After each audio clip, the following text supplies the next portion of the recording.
ആത്മമിത്രം ആത്മമിത്രം യേശുയൻ ആത്മമിത്രം. Good morning. ഈ പുതിയ പ്രഭാതത്തിനായി ദൈവത്തെ സ്തുതിക്കുന്ന ഈ രാവിലെ സമയം വെളിപ്പാട് പുസ്തകം 7-ാം അധ്യായം 1 മുതൽ 3 വരെയുള്ള വാക്യങ്ങൾ ഒന്ന് വായിക്കട്ടെ.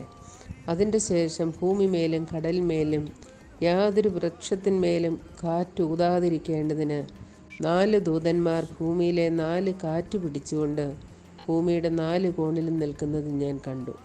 മറ്റൊരു ദൂതൻ ജീവനുള്ള ദൈവത്തിൻ്റെ മുദ്രയുമായി കിഴക്കുനിന്ന് കയറുന്നതും കണ്ടു.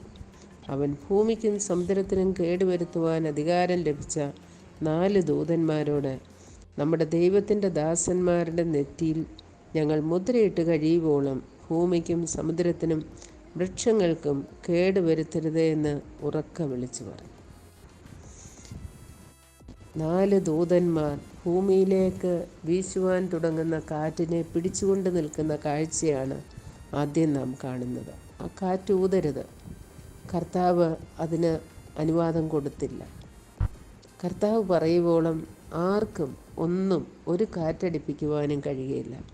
എന്നാൽ കർത്താവ് അനുവദിച്ചു കഴിഞ്ഞാൽ കർത്താവ് അടിപ്പിക്കുന്ന കാറ്റിനെ തടസ്സം ചെയ്യുവാനും ആർക്കും കഴിയുകയില്ല. ദൈവത്തിൻ്റെ സർവാധികാരം, അവൻ്റെ അധികാര പരിധിയാണ് ഇവിടെ വ്യക്തമാക്കുന്നത്.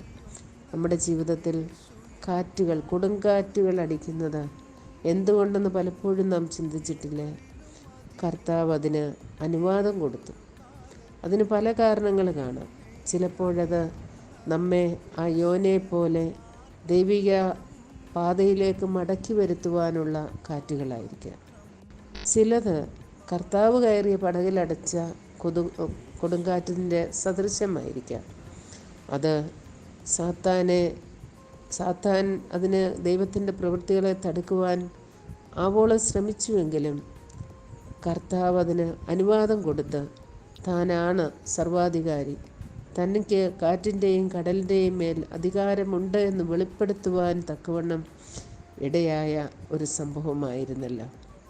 അങ്ങനെ നമ്മുടെ ജീവിതത്തിൽ അടിക്കുന്ന കാറ്റുകൾ അത് കൃത്യമായിട്ട് ഓർക്കുക, ദൈവം അത് അനുവദിക്കുന്നുണ്ട്. ദൈവം അനുവദിക്കാതെ ഒരു കാറ്റിനും ഊതുവാൻ കഴിയുകയില്ല.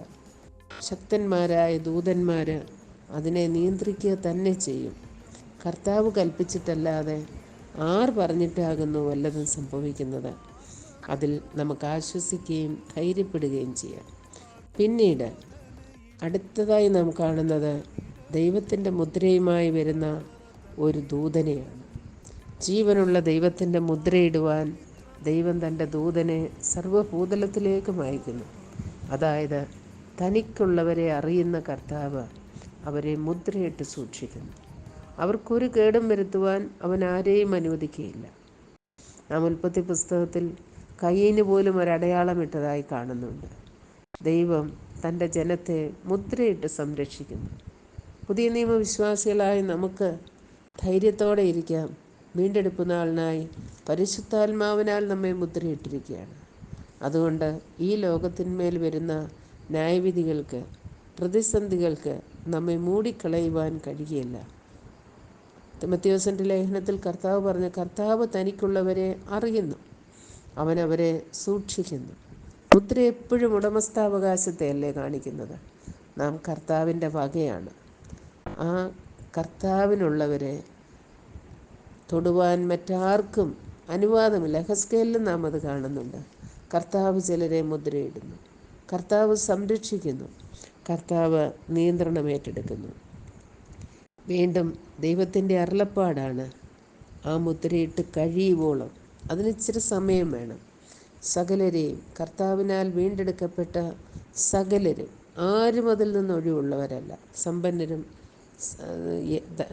അടിമകളും, ദാസന്മാരും അടിമകളും, സമ്പന്നന്മാരും ദരിദ്രരും എല്ലാം അതിൽ ഉൾപ്പെട്ട് നിൽക്കുന്നു. അവരെ എല്ലാം മുദ്രയിട്ട് കഴിയുവോളം അതിനൊരു സമയപരിധി വേണം. അതാണ് കൃപായുഗം. ഇന്ന് കർത്താവ് മുദ്രയിട്ട് തൻ്റെ ജനത്തെ മാറ്റി സൂക്ഷിച്ചുകൊണ്ടിരിക്കുകയാണ്. എല്ലാവരും മാനസാന്തരപ്പെടുവാൻ ഇച്ഛിച്ച് തൻ്റെ ദീർഘക്ഷമ കാണിച്ച് അതിൻ്റെ കാലയളവിനെ ദീർഘമാക്കി തന്നെ തരുന്നു. നമുക്കും അതിലാശ്വസിക്കാം.